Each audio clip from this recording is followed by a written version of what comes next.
My name is Luke Johnston. I'm partners with Matthew Rollman and Truck Hyun.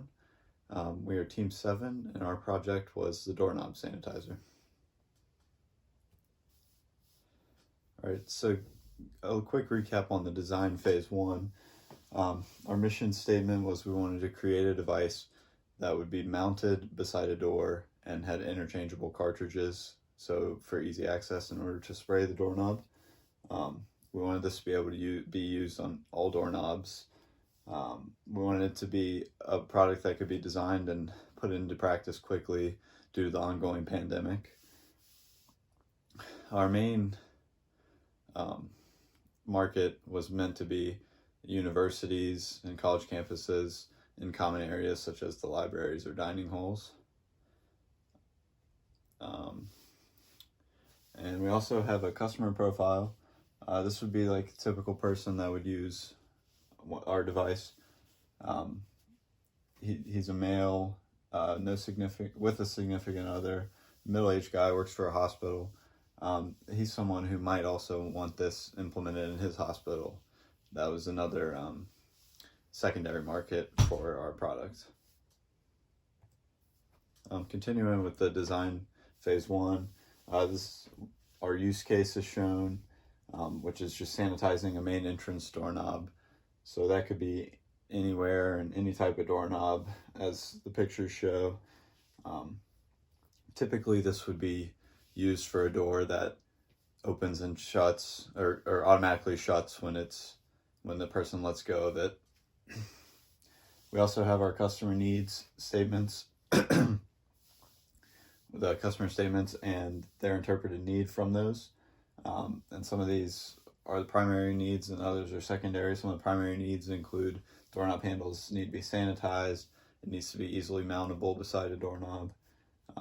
It needs to work quickly and efficiently, quietly, and not take up too much space where it would prohibit someone from getting into the door as easily as they normally would be able to. So moving into design phase 2, a quick recap of that.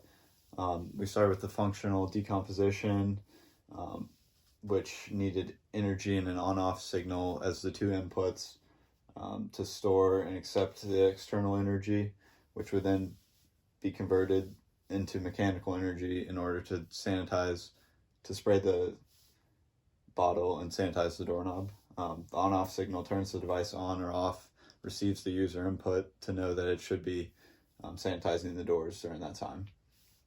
Following this, we started in on concept generation. We created some sub-functions that we knew were necessary for this device, and then some solutions to those sub-functions, such as the receive user input solutions we decided on at this point were a button, dial, or a touch screen, turn the system on and off with a switch or voice control, receives energy by battery or solar powered, and a spraying mechanism was either going to be replaceable cartridges or whole canisters.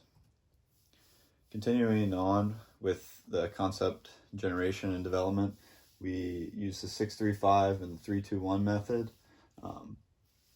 As you can see, the 635 method, we each created 2 prototypes based on these previous concepts that we generated, the subfunctions, and these were added together with the 321 method and put into our gallery method, which shows all of the possible plausible solutions and the main subfunctions that we decided to use. Continuing with that, we then used a screening and a scoring process based on these designs from the gallery method in order to figure out which one would help the company win as successfully as possible. Throughout the screening and scoring processes, we were able to determine our final design that we were going to implement as we create our prototype. So our final solution, we decided on the easiest to manufacture, the most economical to produce, and the best balance for ease of handling and use. And this was our third design that we created. And this involved the button using whole canisters, it's battery powered, and a switch as opposed to the other options that we had decided on. Moving into the design phase 3, the intellectual property, we did some background research on some different patents in order to get some ideas for our to actually implement into the design of our prototypes. Some of these patents involved different things that use spray mechanisms or different types of motors that were able to give us some ideas when it came to determining how we wanted to finally design and create this prototype. Moving into the failure modes and effects analysis, here we were able to figure out the different items and functions, the potential ways that they could fail, and how we were going to determine a way to try and prevent different types of failure from happening with the product that we were going to create. Then we continued on and did a DFA estimation. This was mainly in order to figure out how expensive it was going to be to create the parts, to create the prototypes, as well as how much manpower and time it would take to create a device and how much that would cost as well. So from this, we were able to figure out that in terms of assembly time, it would only cost 65 cents per item to assemble one of these, and that's at a rate of $15 an hour. The time to assemble a single prototype is 156 seconds, and this is only 4.33% of our predicted cost, so it's way less than we thought it was going to be based on previous metrics. 185 items can be produced per person per day based on an 8-hour workday, and it would take us 3.5 days to break even from the costs of our product. Then we also did the bill of materials, and from this we got a rough estimate of how much it would cost for one item, but this price would easily drop considerably if we decided to buy different parts in bulk, as well as it could also increase if we decide on when we would use better materials for the actual prototypes and the final products. So as you can see here, this is our computer-aided design of our final prototype. The Lysol can would insert here with a casing around it. This back portion is where the Arduino and other electrical components would be housed. The top portion right here is where the motor would be housed, as well as the arm that's used in conjunction with the motor in order to press down on the spray nozzle. And this is the drawing of it, so you can see it from different angles as well. In the end, we were able to create 3 prototypes. This is Matthew's prototype, the second one is my prototype, the third one is Truck's prototype. And all 3 are very similar in shape and design. They all have the basic same functions and are based pretty heavily off of the CAD model that we created.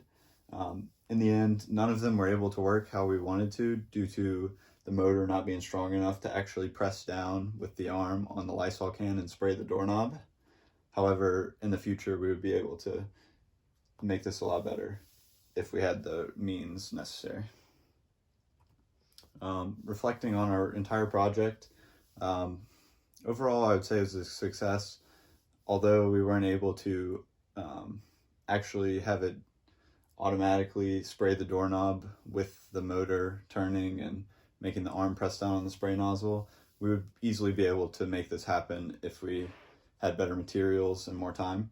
Some of the reasons we weren't able to was we would need a motion sensor in order to detect when the door was shut so the product could spray the doorknob. We would also need a stronger motor that would be able to press down on the spray of the canister in order to actually spray the doorknobs. And better materials would also be necessary in order to house the unit and all the stuff, because we mainly used cardboard, and if we were to put it into production, we would definitely use stronger materials that would be more durable and last longer. Thank you for your time.